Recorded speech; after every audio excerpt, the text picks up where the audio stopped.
Najbrž ste že slišali za prekinitveni post oziroma intermittent fasting. V tem videu vse prednosti in slabosti in pa kaj ima zdravstvena stroka za povedati o tem načinu prehranjevanja.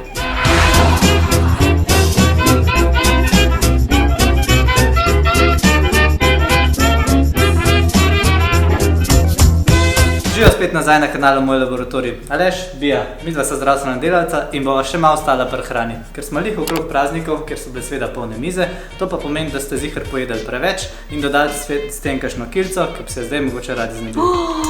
Dieto je v resnici najtežje začeti, kar sva že ugotavljala. Prekinitveni post pa za razliko od ostalih sploh ni dieta, ker ti ne pove, kaj jest, ampak ti pove samo, kdaj jest. Sledi torej ideji zmanjševanja števila obrokov, kar pa ima lahko pozitivne učinke na telo. In za začetek dajmo lih pogledati, kateri so te pozitivni zdravstveni učinki, zato da se boste potem lahko odločili, a je to nekaj, kar se splača iti. Potem bova pa povedala še, kako se to iti, malo prednosti in pa malo slabosti. Dajmo začeti. Torej, naše telo, takoj ko se zbudimo, preide iz mirovanja v budno stanje. Predvsem žleze začnejo izločati hormone, ki potem po krvi potujejo do celic, kjer celicam povedo, začeti je treba delati. Vsak hormon ima svojo nalogo in zato tudi vse celice vejo, kaj morajo narediti, ko hormon pride do njih. Saj veva, spet sva pri hormonih, ampak res so pomembni. Kaj se zgodi običajno pol ure potem, ko smo vstali? Pojemo zajtrk? Ja, in ker jemo, se zbudi tudi naša trebušna slinavka, ki začne izločati inzulin. To je v bistvu zelo močan hormon, ki uravnava nivo glukoze v krvi. Ta se zviša po zajtrku in inzulin skrbi za to, da energijo, ki jo mi vnašamo v telo, se pravi s hrano, bodi si ustrezno shranimo ali jo pa porabimo za delovanje. Eni bomo imeli zdaj zajtrk, eni so pa še pri kavi, da smejo zajtrka. In zajtrk, poleg teh nihanj inzulina, nauči telo tudi na to, kdaj smo lačni. Zato je pa zaslužen hormon grelin, ki značilno niha. Ko smo lačni, je visok, ko smo pa siti, je pa nizek. Evo tako, zajtrk je za mano. In kaj se je zgodilo? Raven glukoze v krvi je narasla.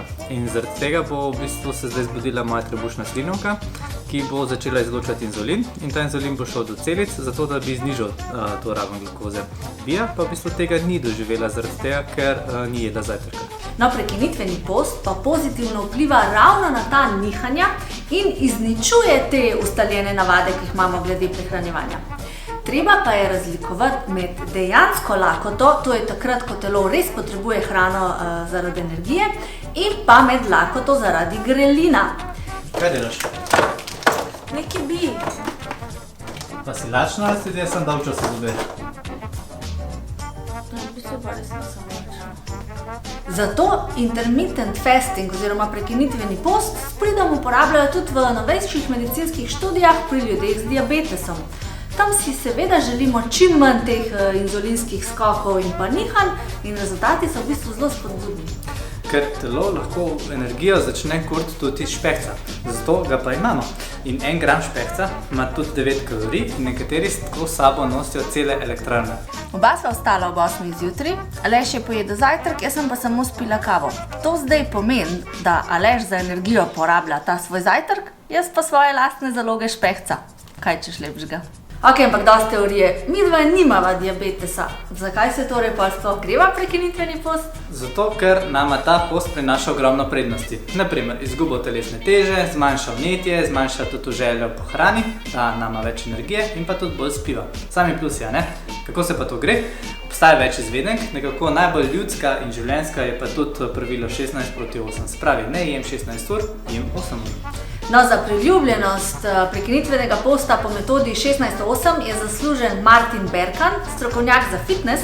Omenjena metoda pa vključuje 16-urni post, se pravi 16 ur nič ne jeste, in pa 8-urno obdobje, v katerem pač jeste.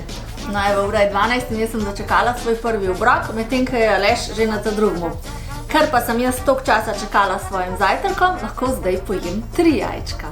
Naprimer, prvi obrok imate blizu popoldneva, naprimer ob 11. Nato pa jeste od takrat do 7 zvečer.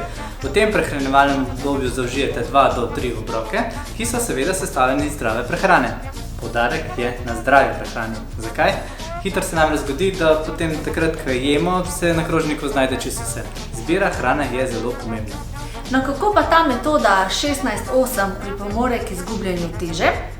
Številni strokovnjaki pravijo, da prekinitveni post lahko pomaga pri izgubljanju teže tudi takrat, kadar smo že na dieti, pa smo prišli do ene točke, kakor tehtnica noče pa noče dol. Zakaj?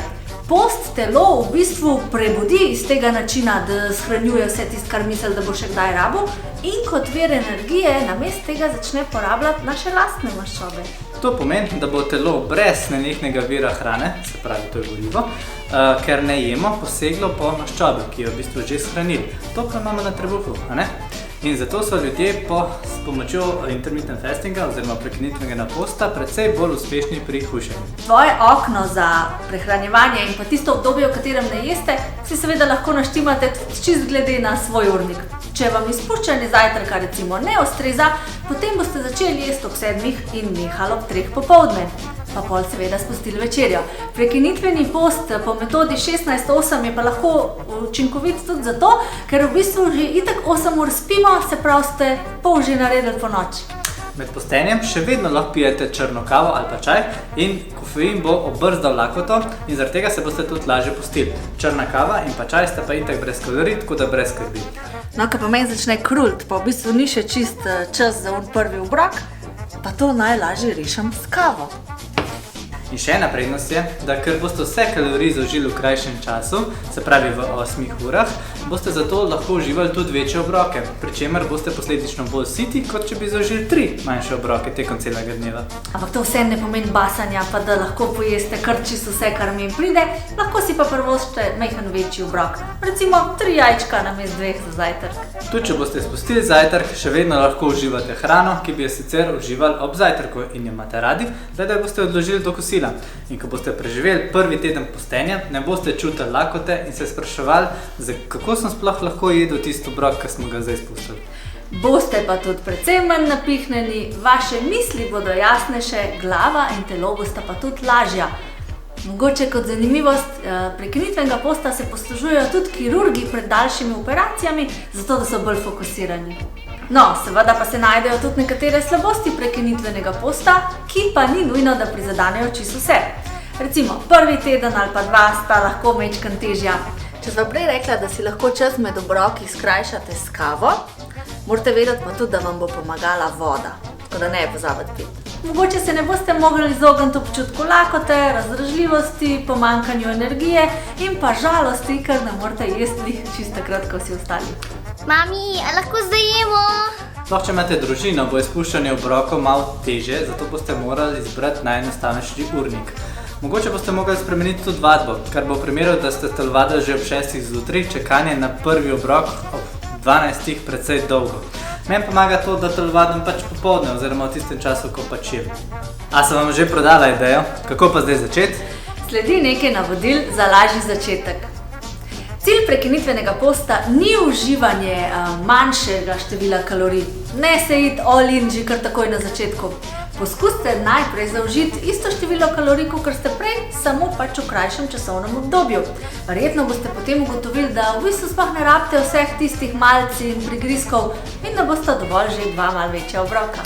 Kalorij tudi ni treba šteti. Najete se do sitega, hranjenje ne traja 20 minut, po tem času bodo pa že hormoni poskrbeli za to, da boste imeli dovolj.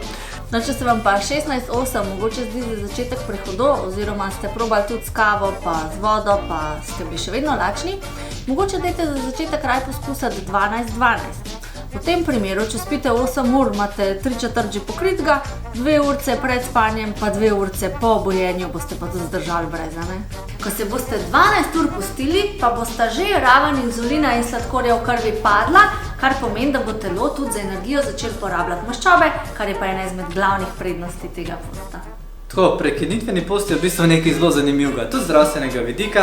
Zaenkrat še niso odkrili nobenih negativnih stvari, zagotovo bo pa v prihodnosti več napisanega o tem, se pravi o prekinitvenem postu pa o dolgoročni uporabi tazga načina prehranjevanja. Zajtrk tako očitno ni več najpomembnejši obrok dneva, verjetno bomo mogli pa tudi v slovenščini odkriti novo besedo za brunch. No, prekinitveni post pa tudi nama pomaga, jaz se ga v bistvu grem celo leto. Evo, ta video gre bolj proti koncu, če pa dovolite, vas pa povabim, da si tudi naslednjo nedeljo ogledate nov video na kanalu Moj laboratorij. Tako da, dajte se naročiti na kanal, da ga ne zamudite, če vam je bil pa ta video všeč, nam pa stisnite like. Mi da se zdaj vračamo v laboratorij, ura je 12, tako da bova kmalu imela tudi najin posajtrk. Se vidimo naslednjič. Vi pa še naprej skrbite za svoje zdravje. Čau. Čau. Pa ne jest zajtrka.